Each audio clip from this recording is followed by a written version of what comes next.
When an experienced journalist tries to corner a young woman, he is sure that he will expose her faith. But after a few minutes, something goes wrong. The questions become more acute, the pressure increases, but the guest not only does not give in, she changes the rules of the game. What happened in the studio? Why did the reporter speak for the first time? And what answer left him without arguments? Don't switch off. The ending will shock you. You say you believe, but where's the evidence? Michael Reeves's voice was calm, but beneath the apparent ease there was steel.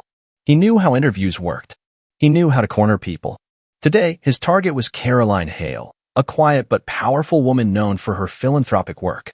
She sat across from him in the studio, her arms crossed, her gaze devoid of fear. Evidence? She asked again. Yes, Michael made a slight gesture with his hand, speaking about the world around him. You say that faith is your foundation. But where is your cross? Where is the symbol? People with real convictions are not ashamed to show their world. Or are you afraid of condemnation? He leaned forward, taking in all her answers. He had seen this scenario 10 times before. First a slight hesitation, then an attempt to justify himself, then a slow descent into chaos as his questions swirled. But Carolina didn't even blink. And if I wore a symbol, would it change anything? Her answer just caught him off guard. Of course it would. He immediately took his hands. People want to see the truth. They want to know that you are sincere. Caroline tilted her head slightly to the side, looking at him carefully, as if he were something more complex than a simple man who had memorized the correct phrases. If you want to know what I believe in, wouldn't it be better to look at how I live, rather than what I wear? There was a short pause in the studio. Michael chuckled, covering his mouth with his hand. So you think that symbols have no meaning? I don't think symbols stand for anything unless there's action behind them, she answered calmly. Her voice was even, without a hint of aggression or defensiveness. It irritated him. Okay, he pretended to agree. But if you really believe, why not say it out loud? Why not show everyone that you stand proudly behind your beliefs? Or are you just trying to please both sides? Caroline smiled softly. Do you really think that faith is a game of publication? The question hung in the air. He hadn't expected the conversation to go this way. In the medical studios, the camera's red light began to flash, reminding him that the show was live. Michael felt a slight rush of adrenaline. This is the moment when an interview either turns into a resounding failure or becomes a sensation. I believe that faith is a choice, he said finally. And if you don't call it out, then you're afraid. Carolina shook her head. Faith is not a choice. It is a path, and it does not require applause. Somewhere in the studio, on the silent screens, thousands of people heard bated breath. People want to see the truth, Caroline. Michael's voice was almost friendly, but there was tension in it. They want to know who they're dealing with. If you believe it, why not say it openly? Why keep it a secret? He looked at her carefully, waiting for the right moment. Usually here the guests began to justify themselves, falter, stumble, sometimes even lose their composure. This was his method, to press on the weak spot, to show the audience that behind the beautiful words there was emptiness. But Caroline didn't look cornered. Michael, she tilted her head slightly, as if looking at him from a different angle. Do you really think that Vera is something that should be worn on the chest, like a badge? Michael pretended to think about it. Well, let's look at the facts. He raised his hands, as if calling for objectivity. All great believers are signs of their religion. They talked about it. They were proud of it. And? Caroline raised an eyebrow. And if you don't do the same, he shrugged, it means you're either afraid of the consequences, or you're just not so sure of what you believe in. There was silence in the studio. Carolina smiled. You know, she said softly, it's interesting. We live in a world where people shamelessly show off everything they can. Their money, their relationships, their bodies, their ideologies. Everything has to be visible, loud, socially approved. And suddenly, she leaned forward slightly, meeting his gaze. Faith that lives in the heart becomes something suspicious if it is not shouted out to the whole world. Michael blinked. It was an unexpected turn of events. He hadn't thought of it that way, but he was not going to give up. It's convenient, he replied, not losing his confidence. No one can check whether you really believe or whether it's just words. If you have no outward sign of belief, how can people know that you are sincere? Carolina tilted her head slightly to the side. Do you believe in anything, Michael? He tensed. The question was too cautious. This is not about me, but you demand proof from me. And you? Do you have a symbol that shows what you believe in? Her voice remained calm, but now she was asking questions. Michael was silent for a moment. I make no statements about my faith, he said finally. I see, said Caroline. So you have the right to keep your beliefs to yourself, but if I do, does that raise questions? He opened his mouth, but didn't know what to say. Michael, she continues, faith does not require presence. It is not a show, not a spectacle. It does not require fertility. And if you really want to know if I am sincere in my faith. She paused. Only my life can answer this. The studio froze. There was something hanging in the air that could not be cut by either words or arguments. The camera caught Michael at the very moment he realized that this was the only thing on the other side of his own question. Michael shifted abruptly, as it turned out, to shake himself from a blow he had not expected. Caroline was not just looking at his questions. She was turning them around so that now he felt like he was under attack. But it was his game, and he wasn't going to lose. Okay, he leaned closer, making his words sound almost confidential. You say that faith doesn't require attention, but if you're not hiding it, why don't you just say it outright? Yes, I am a believer. He paused, then added. Or are you afraid of the state? The question sounded like a challenge. Carolina watched the man, who was again told that something obvious was needed. Michael, when you do a good deed, do you look for praise? He winced, but said nothing. And if no one sees your action, does that mean it doesn't matter? Michael looked at her carefully. It's not the same thing. Faith is not just an action. It's a conviction. It's a position.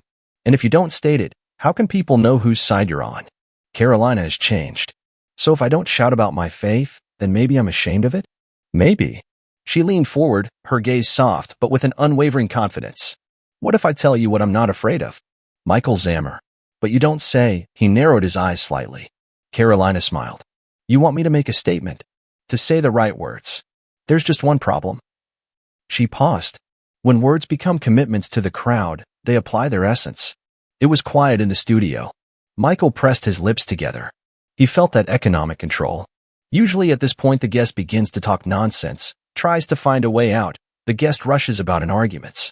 But Caroline remained motionless, knowing he was trying his next move. Words are important, Carolina. People believe what they hear. She shook her head slowly. No, Michael. People believe not what they hear, but what they are presented. And again silence. Somewhere behind the stove, the producer shifted from his place, as if he thought something was not going according to the script. Michael made a deep cut. Then tell me. If you're not afraid, if you're so sure, why don't you make that simple statement? Why don't you just say, yes, I believe? He knew the audience was waiting. Everyone was waiting. Caroline looked at him with slight curiosity. Why do you need to hear this so much? He couldn't find what to answer. Michael waited for a few seconds, watching Caroline. She sat calmly, without a hint of nervousness, and this irritated him. You're trying to avoid answering the question. He crossed his arms over his chest. I asked you a simple question. Why don't you declare your faith loud and clear? Are you sure you want an answer? She asked in response. Russian. Then tell me, Michael, have you ever believed so deeply that you didn't need to prove it? He narrowed his eyes. What are you getting at? Carolina leaned forward slightly. Imagine that you love someone. Really? Is it important for you to shout about it all the time? Prove to the world that your feelings are real? It's not the same thing. Why? What does faith mean? It is not just a feeling. It is a conviction. It is a position. It is a responsibility. She nodded. And you want to say that responsibility requires showing off? He took pity on the lips. This is not a show. This is openness. This is honesty with people. And you think that faith must be put on display to be considered real? If you don't have anything to back it up, how can people know you're being sincere? Caroline smiled softly. Why do they need to know this? He blinked. What? Why does it bother you so much that I don't declare my faith? Why is it important for you to hear it from me? She was looking straight at him, and suddenly he felt as if he was sitting under the spotlight, not her. He quickly pulled himself together. Because people want to know who they are dealing with. They don't trust words without confirmation. Then let him look at my actions, answered Carolina. It's too convenient, he chuckled. Say that your actions are more important than your words. Don't you think that there are too many empty words in the world? He fell silent. People shout about their virtues, but for some reason. They talk about faith, but live as if it means nothing. I don't want my faith to turn into advertising. It's either there or it's not. Michael opened his mouth but couldn't find anything to say. You expect me to make statements, Michael, she continued. But faith is not a spectacle. It does not need an audience. And at that moment he realized he no longer controlled this conversation. Michael felt the conversation slip out of his hands. He was used to being in control, used to studio guests either defending themselves or breaking down. But Caroline, she didn't play by his rules. He pressed his lips together and then spoke slowly, as if agreeing with something inside himself. Okay, his voice deepened, firmer. Let's forget about symbols and statements. Let's talk about the essence. Carolina looked at him with mild interest. I'm listening. You say that faith is personal, that it does not require external expression. But don't you understand that the world is in chaos? Your position is not just your choice. It is a choice that affects others. Do you mean that I should loudly declare my beliefs for the sake of society? Exactly. Michael tapped his finger on the table. If you have a platform, if people listen to you, you can't remain neutral.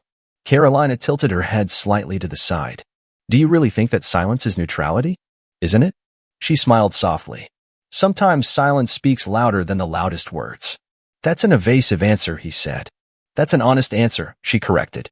Michael leaned forward. Do you know how many people are afraid to talk about their faith every day? Afraid of being judged? Afraid of being different? Yes, I know, Carolina answered calmly. Then why don't you set an example for them? Why don't you show them that faith is a power and not something to hide? She thought for a second, as if giving herself the opportunity to choose a word. Michael, if I stood up and loudly declared that I believed, would that change anything? Certainly. And what exactly? He hesitated. People reveal their sincerity. What if they just heard the words, but didn't attach any meaning to them? If it was just a gesture to please the public? Michael frowned. Then it was hypocrisy. Carolina has changed. So why do you demand this from me? He froze. The studio fell silent. She continued. I'm not saying that people shouldn't express their faith. I'm saying that faith is not a slogan. It's not marketing. It's not a tool that can be used at the right moment. If I want someone to believe me, I shouldn't talk about it, but live it. Michael felt his throat go dry. So you think I'm wrong? He asked after a long pause. I believe that Vera does not need protection. She either exists or she doesn't. He didn't answer. Behind the light, the producer slowly looked up at the screen, where Michael's face showed uncertainty for the first time in the interview. Michael slowly ran his hand over the table, as if stroking invisible unevenness. He felt that this was the advantage of the conversation thread.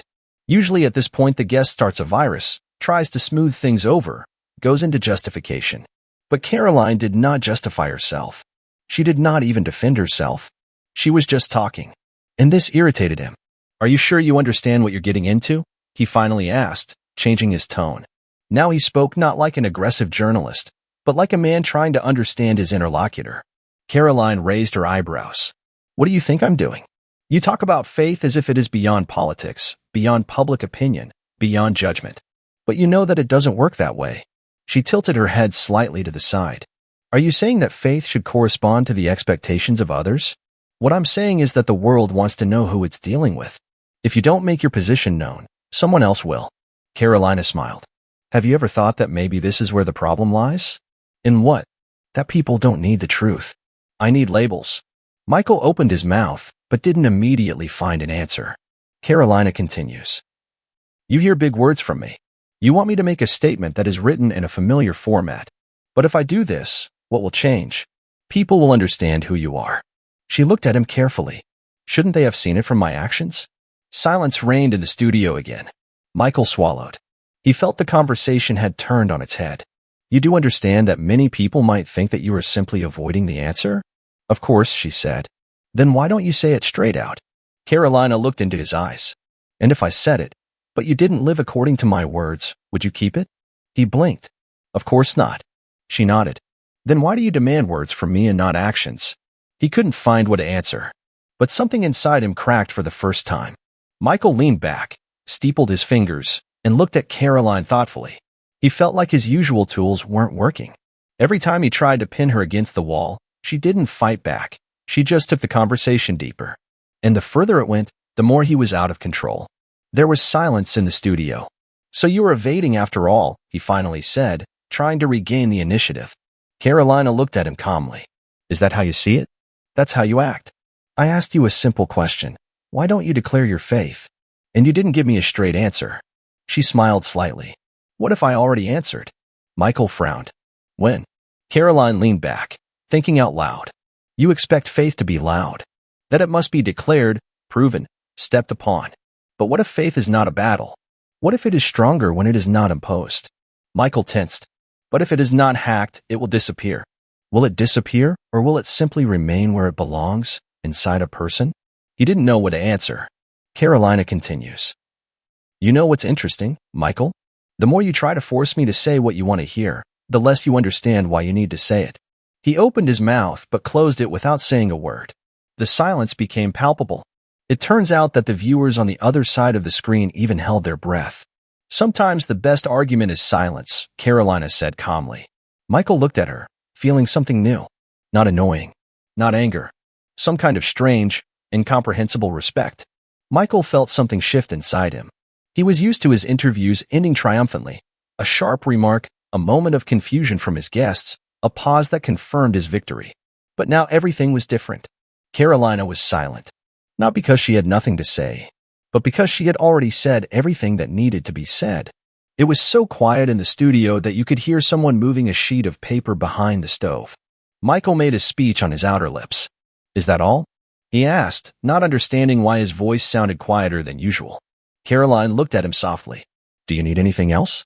This question threw him off balance more than any answer she had given him to this question. He opened his mouth, but stopped short. What else did he need? The audience? They got more than they expected. Not a scandal. Not a provocation. They show something else. Caroline doesn't try to beat him. She just stands her ground, calm and confident. It was more powerful than any statements. Do you have the last word? He asked, not understanding why he was giving her this opportunity. She looked straight into the camera. Everyone has a choice. You can spend your energy proving something to people, or you can simply live so that the evidence is in your actions. She returned to Michael. You decide for yourself what is important to you. He didn't answer. A red light came on in the studio, signaling that the broadcast had come to an end. The producer muttered something into his headphones, but Michael didn't even listen. Carolina rose from her seat. Thank you for the conversation, Michael, she said calmly and headed for the exit. He didn't stop her, just with a glance. And then he realized that for the first time in a long time he didn't have a ready answer.